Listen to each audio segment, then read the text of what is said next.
We are very much ready, no? As a matter of fact, 19 Congress pa tayo naghahanda. And I can honestly tell the Filipino people, the House prosecutors and the private prosecutors are all ready as we start this impeachment trial this coming July 6. Ma'am, ano inaasahan natin sa Monday? Quickly lang, ano pong inaasahan nating mangyari on Monday? Well, possibly the opening statement at saka yung mga pending motions, no? So I hope you understand we cannot comment too much on the merits, and that is why yun lang muna ang masasabi natin. Ma'am, have you submitted your list of witnesses sa impeachment court for next week?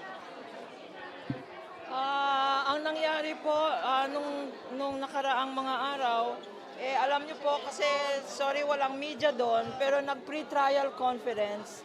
Sa pre-trial conference na yan, linatag lahat ng documents, lahat ng witnesses, lahat ng legal issues, lahat ng stipulations, kung merong admissions, at lumabas na ang pre-trial order. So nakalista na sa prosecution, sa amin po, 57 witnesses.